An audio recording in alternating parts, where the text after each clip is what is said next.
Hey everyone, welcome to class. Today, we'll be continuing our lesson on watercolor by looking at some practical tips.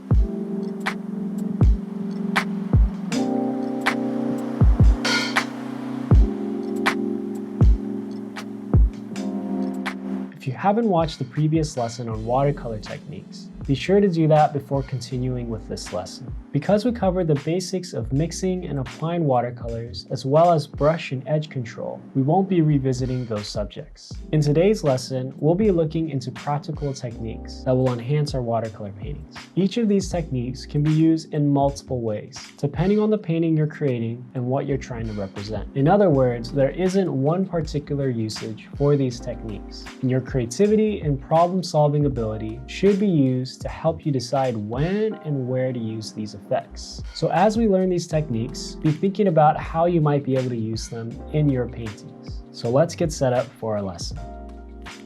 You'll need watercolor paper, watercolor set,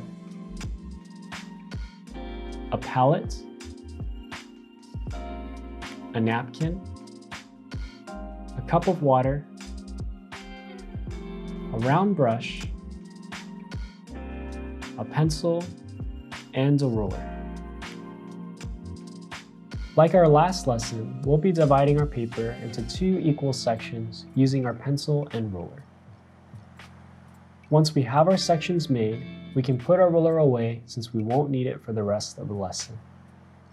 Before we begin painting, we're going to draw some shapes for us to paint in. This will give us more practice on brush control and edge control as we learn these new techniques. As you follow along and draw these shapes, try to match the size of the shapes I create. And keep in mind that we'll be painting inside these shapes, so don't make them too small. In the top section, let's draw a circle on the far left side. The diameter of the circle should be at least 2 inches. Next, we can draw two large horizontal rectangles on the right side of the top section. Make sure they're not touching each other or the edge of the paper. On the bottom section, we're going to draw two squares on the far right side. Make sure these two are not touching each other or the edge of the paper. And lastly, we'll draw two large vertical rectangles. Again, make sure they do not touch each other or the edge of our paper. Now that our paper is divided up, let's go ahead and mix two colors using the techniques we learned in the previous lesson. The two colors we'll mix are yellow and blue.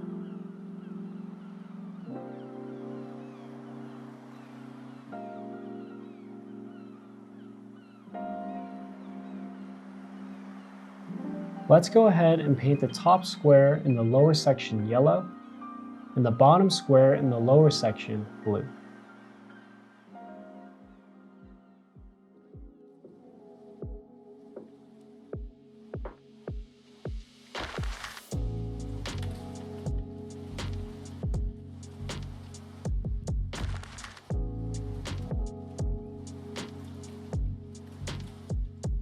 Let's mix a dark purple and paint in the vertical rectangle next to our squares.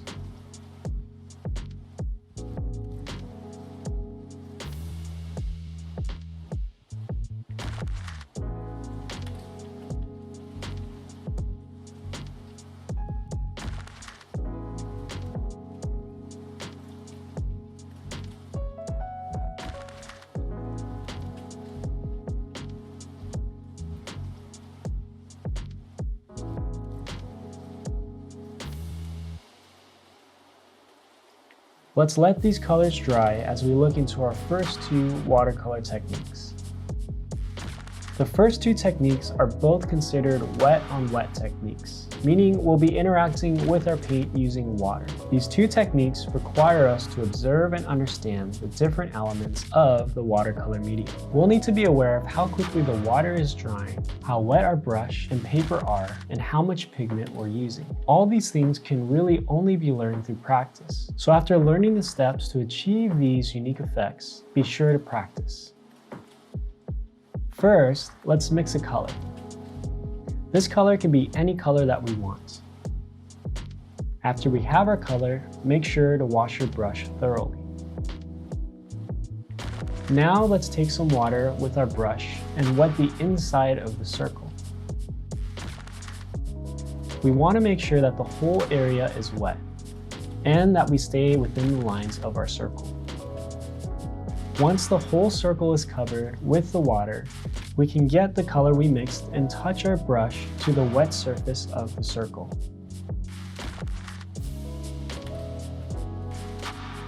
As you can see, the wet surface of the paper disperses the pigment from where our brush touched the paper. As you continue to observe, the pigment will continue to expand until the water evaporates from the surface of the paper.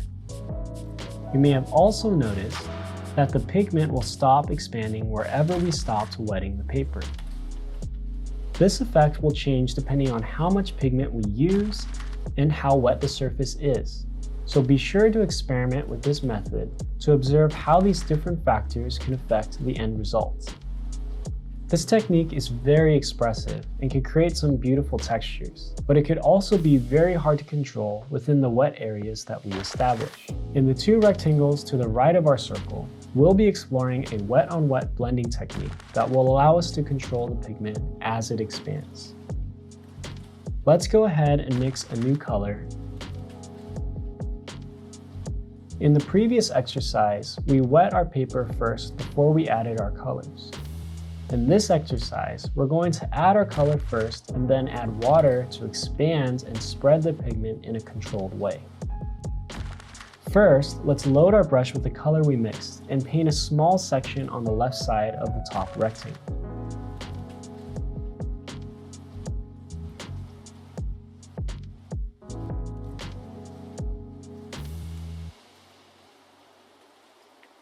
As soon as we finish painting our small section, we're going to swirl our brush in the water. This will take some of the pigment out of the brush, but not all of it. We can give our brush a few good taps on the edge of our water cup to take out some of the water. Now we'll paint along the edge of our small painted section. Do not paint backwards into the section, but just along it so that the pigment spreads into our new section. As you can see, as the pigment spreads, it loses its saturation and appears lighter. After we finish painting this second section, we could bring our brush back to our water cup and fully clean our brush. Now with a clean brush, we can paint along the edge of our previous section and create a third section. This section should appear even lighter as the color saturation continues to decrease.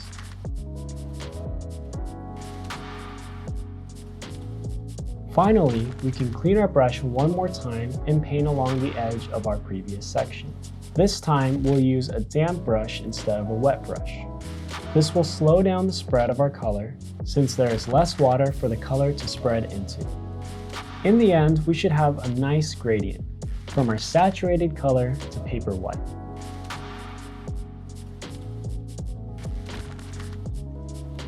This technique is great for creating shadows or seamlessly fading out our colors. In the next rectangle, we'll use a similar technique to create a transition between two colors. Go ahead and mix two colors that are next to each other on the color wheel. I'm going to mix blue and yellow.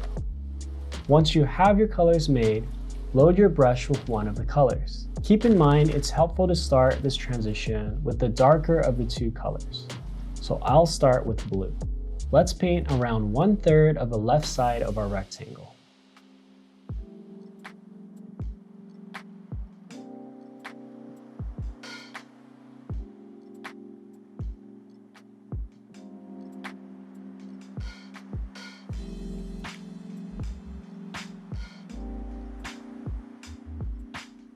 After we finish painting our section, let's quickly wash our brush and load our second color. With our second color loaded, we can paint along the edge of where we stopped painting our first color and paint a new section that will take up around another third of a rectangle. As you can see, the blue is mixing with the yellow and creating green as it spreads across the section. We can wash our brush out once more and reload our brush with our second color and paint in the last third of our rectangle. We should have a nice transition from blue to yellow with green in between the two colors. This transition can be made with any color combination, but be sure to refer to our lesson on color to know how these combinations can affect each other. Wet-on-wet techniques can bring out some of the strongest and best attributes of watercolor, but they can also be frustrating when the outcome of the effect isn't what we expect or becomes out of control. The best way to improve on these techniques is to continue to practice, observe, and learn from mistakes. The biggest contributors that will affect the outcome of the wet-on-wet techniques will be how much water was used, how much pigment was used, and your ability to control your brush. So if you're having a hard time, try changing some of these factors. Now that we looked at some wet-on-wet techniques, we can move on to the bottom half of our exercise. The next technique we'll look at is created while our paint is still wet, similar to our wet-on-wet techniques. But this time, we'll need our napkin. Let's go ahead and mix a dark purple. We'll need enough purple to fill the whole vertical rectangle on the bottom left of our paper. A helpful tip is to always mix more paint than you think you need. Once you have your color, make sure your napkin is close by. Let's go ahead and paint the whole rectangle.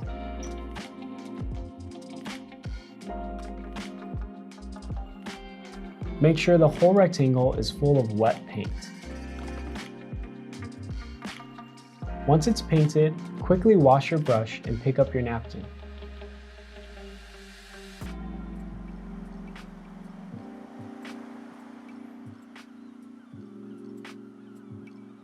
Go ahead and scrunch up your napkin and lightly dab it in our wet rectangle.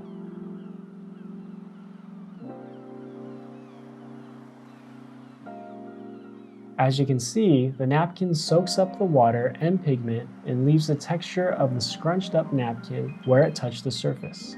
This is a great technique for creating ripples in water or cloud shapes. But just like the first wet-on-wet techniques we learned, the outcome could be hard to control and unpredictable. The next effect we'll learn is similar to the napkin technique, but this time we'll control the texture with our brush. The bottom vertical rectangle we painted purple earlier should be dry by now. Let's take our brush and dampen it. We want a damp brush and not a wet brush for this technique so that we have the most control. Go ahead and rub your damp brush over the dry purple paint in a simple line multiple times. As you can see, the damp brush is reactivating the pigment under the brush strokes we are creating.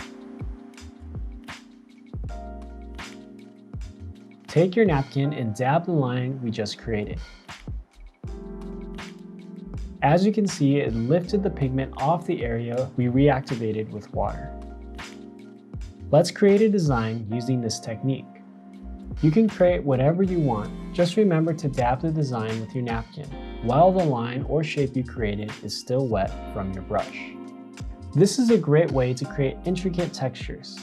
It can also be used to fix small mistakes or create small highlights.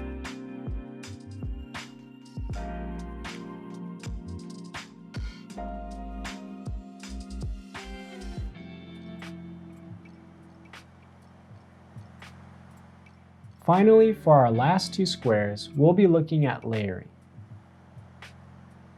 Go ahead and mix whatever colors you would like and paint small shapes over the yellow and blue squares. Whatever color or shape you paint in one square, make sure you paint in the other square as well. One thing you may notice is that layers work best when the color we are using is darker than the color we're painting over. This is one of the unique attributes of watercolor being transparent, and also will inform how we plan out creating our image. The most common way to work with transparent mediums is to build your image from light colors and shades to darker ones towards the end, similar to how we build up a shaded drawing. You may also have noticed that the colors you layer can show through and influence the colors of your top layers. Be sure to keep this in mind whenever you plan to layer areas of your painting. Unlike dry mediums, there are a lot of components, tools, and variables that can have a dramatic effect on your painting experience. It's easy to get discouraged with watercolor painting because of all the things that need to be balanced in order to feel in control of the medium. But I want to assure you that the more you paint with watercolor, the more you'll learn about the medium and what factors can affect the final outcome of your piece. That's why these last 2 lessons, we broke up many of those factors into specific techniques that you can practice. Once you gain a good grasp on a few of the techniques that you like, along with good brush and edge control, go ahead and try to apply those techniques in a painting. Stay observant, stay positive, and keep practicing. I'll see you in the next class.